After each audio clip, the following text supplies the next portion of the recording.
Assalamualaikum warahmatullahi wabarakatuh. Selamat siang anak-anakku. Nah, untuk hari ini kita akan mempelajari mengenai metabolisme. Sebelumnya kita telah mempelajari apa itu pertumbuhan dan perkembangan. Nah, kita ulas singkat saja. Apa yang dimaksud dengan pertumbuhan? Pertumbuhan ialah penambahan jumlah sel dan ukuran sel di dalam tubuh. Sedangkan perkembangan ialah pematangan fungsi-fungsi sel serta diferensiasi sel. Sifat dari pertumbuhan itu irreversible atau tidak dapat kembali seperti semula. Misalkan kalian tubuhnya tinggi, asalnya tubuhnya pendek waktu kecil saat bayi, sekarang tubuh kalian sudah tinggi. Nah, nanti ketika kalian beranjak dewasa dan tua, tubuh kalian tetap akan tinggi, tidak akan memendek lagi. Sedangkan untuk perkembangan seperti halnya misalkan pada perempuan menghasilkan air susu pada saat dewasa, pada saat kecil dan tua, wanita tidak akan bisa menghasilkan air susu lagi, seperti itu. Jadi lebih kepada fungsi ya. Kita lanjut. Nah, sekarang kita akan membahas mengenai metabolisme.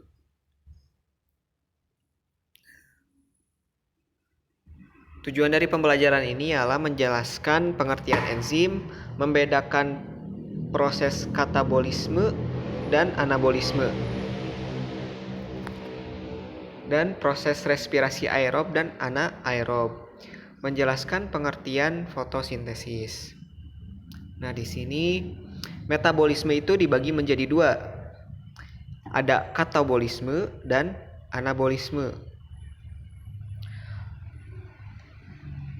Nah, metabolisme ini sangat berkaitan dengan peran enzim.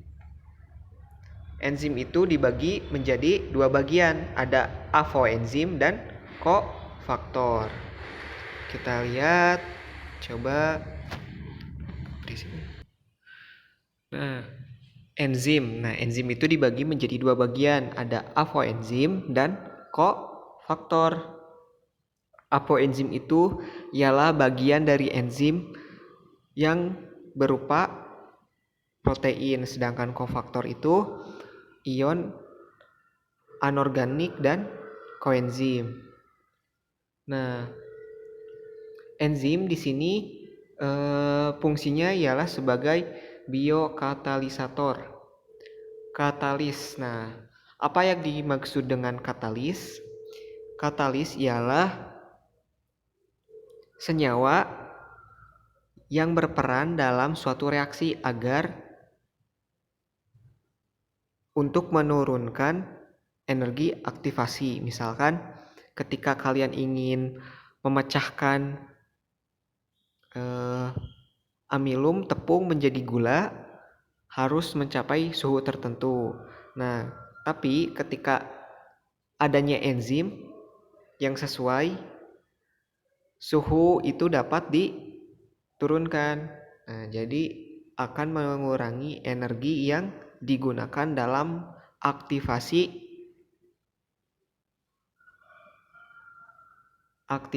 pemecahan molekul. Nah, seperti itu. Nah, sifat-sifat enzim di sini ialah enzim itu tersusun dari protein, bekerja secara spesifik, berfungsi sebagai katalis, diperlukan dalam jumlah yang sedikit. Nah, bekerja secara bolak-balik dipengaruhi oleh faktor lingkungan. Nah, apa yang dimaksud dengan bekerja secara bolak-balik? Jadi enzim itu ketika sudah dipakai, dia tidak akan langsung rusak, tetapi bisa digunakan berulang kali. Nah, dan dipengaruhi oleh faktor lingkungan. Karena enzim ini tersusun dari protein, jadi memiliki sifat-sifat seperti protein. Yang pertama, protein itu akan terdenaturasi atau terpecah apabila berada pada kondisi asam yang sangat ekstrim atau basa yang sangat ekstrim. Yang kedua, temperaturnya sangat tinggi. Nah, seperti itu kurang lebih. Dan dipengaruhi juga oleh adanya inhibitor. Nah, kita akan mempelajari bagaimana cara kerja enzim nanti ya. Nah, di sini komponen enzim. Ada apoenzim dan kofaktor. Apoenzim itu terdiri dari protein, sedangkan kofaktor itu ialah komponen non-protein. Tadi sudah dijelaskan yaitu koenzim dan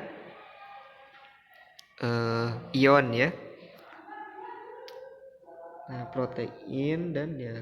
Nah, contoh ion anorganiknya ialah magnesium, mangan, dan tembaga. Untuk koenzim ini ada NAD, nikotinamid adenin dinukleotida, dan FAD, flanin adenin dinukleotida, dan vitamin-vitamin lainnya. Adapun gabungan dari apoenzim dan kofaktor disebut holoenzim. Nah, seperti itu ya. Cara kerja enzim. Nah, jadi cara kerja enzim itu ibaratkan kunci dan gembok seperti itu. Nah, di sini ada substrat. Nah, substratnya itu kita ibaratkan seperti kalian memakan nasi ini misalkan di rumah. Nasi itu kan berupa amilum atau tepung-tepung gitu ya. Substratnya bertemu dengan enzim amilase di sini yang warna pink. Nah, ketika cocok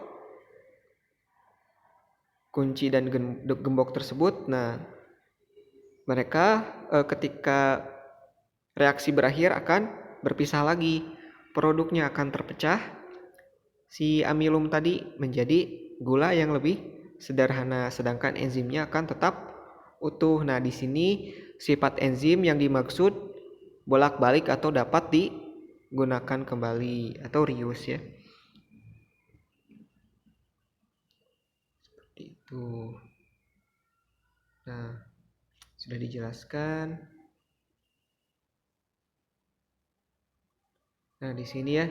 Jadi kita bisa lihat bahwa enzim itu sangat dipengaruhi oleh beberapa faktor, di antaranya suhu. Nah, jadi coba kalian lihat. Nah, di sini ada diagram. Nah, diagram ini menunjukkan kenaikan suhu. Nah, ketika suhunya 0, enzim itu ada pada bagian terendahnya. Jadi enzim tidak bisa bekerja. Suhu 10 derajat, 20 derajat, dan yang mana yang paling tinggi? Coba kalian lihat. Nah, yang paling tinggi itu ialah sekitar suhu 30. Nah, antara 30 dan 40 ya. Jadi 35 derajat. Nah, antara 30 dan 40 ini ialah enzim bekerja secara optimal. Optimal ya. Dan pada suhu 70 derajat, enzim tidak bekerja dengan baik karena mengalami denaturasi. Sedangkan pada suhu yang rendah, enzim itu tidak aktif. Nah, seperti itu. Nah, ini sama halnya dengan perubahan pH. Jadi yang paling optimal itu pada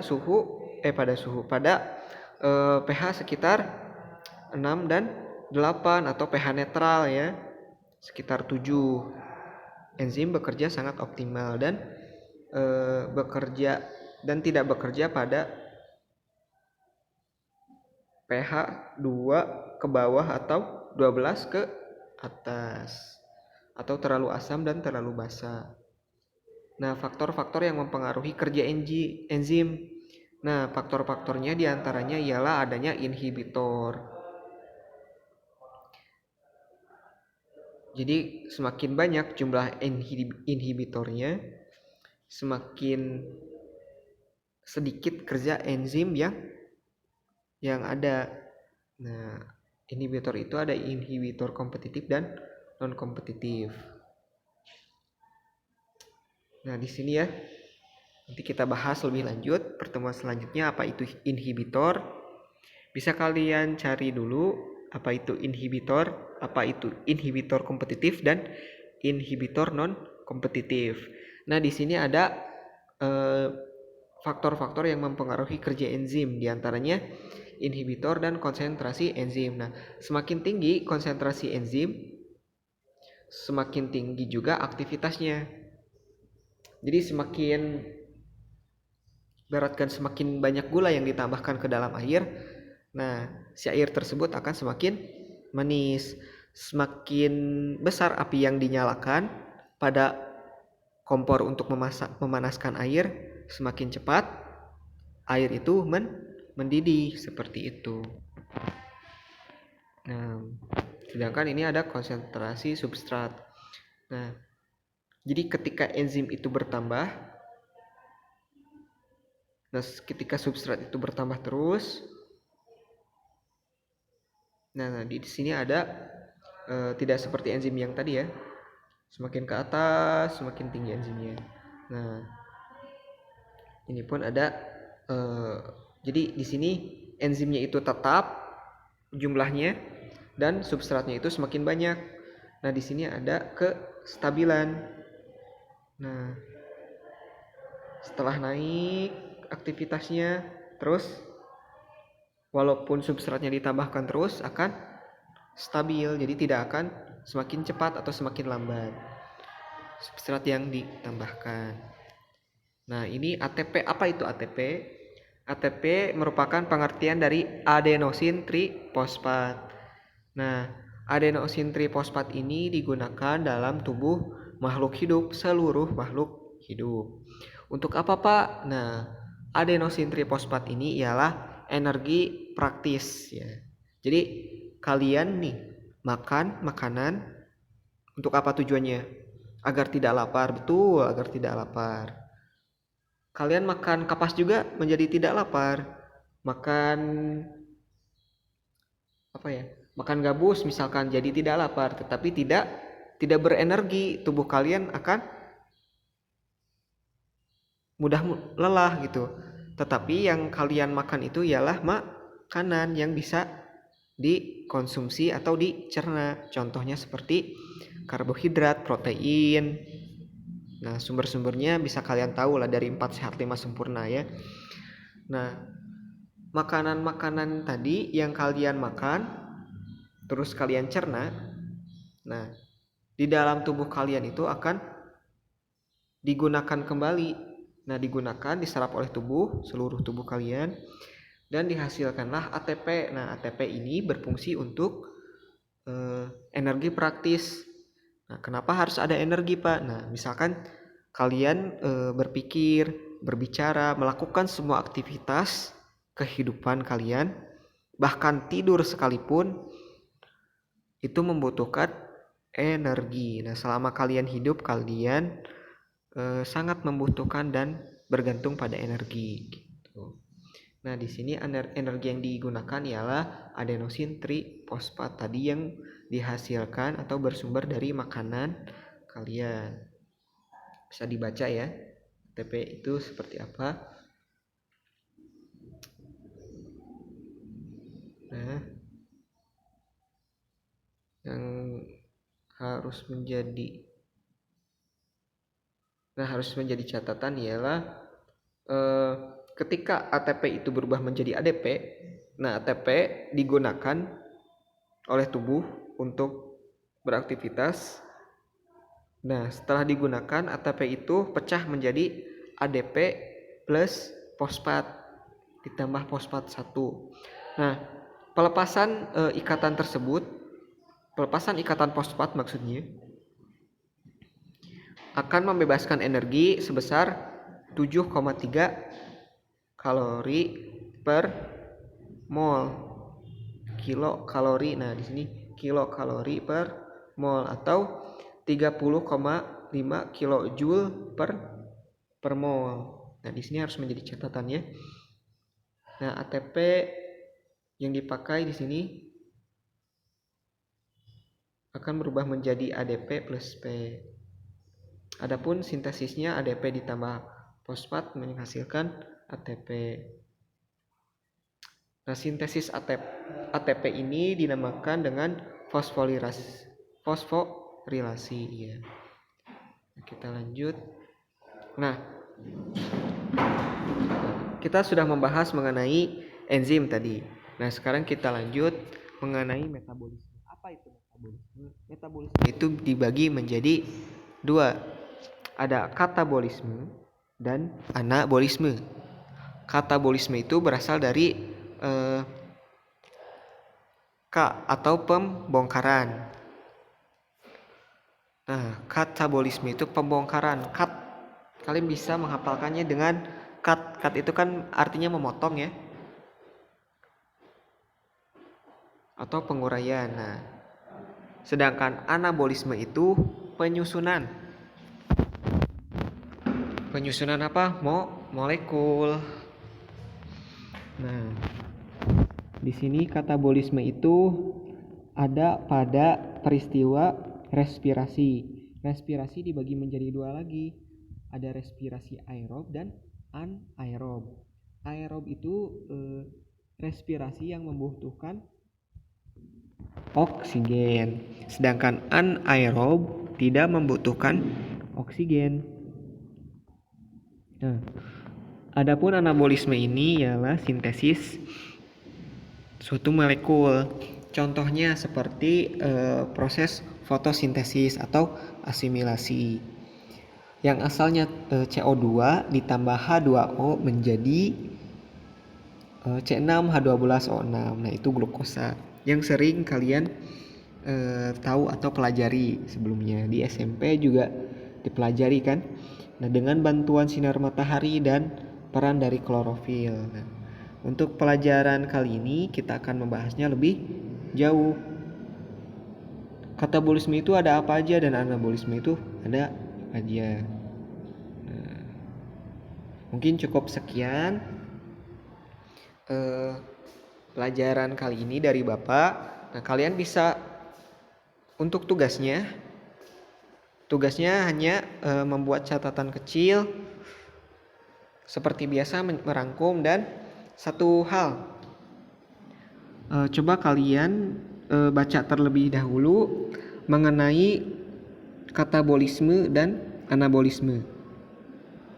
Untuk pertemuan minggu depan Bapak akan melakukan ujian. Nah, ujian pretest ya, itu ujian sederhana. Jadi ya ada penilaian di sana. Siapa yang sudah belajar dan belum belajar. Silahkan dipelajari mengenai katabolisme dan anabolisme terlebih dahulu. Bapak akan melakukan pretest. Nah, setelah melakukan pretest, pelajarannya akan Bapak mulai. Nah, sekian dari Bapak untuk pertemuan kali ini. Tugasnya hanya mencatat saja. Catatan pribadi tidak dikumpulkan. Silahkan pelajari apa itu katabolisme dan anabolisme. Mungkin sekian. Terima kasih atas perhatiannya. Wassalamualaikum warahmatullahi wabarakatuh.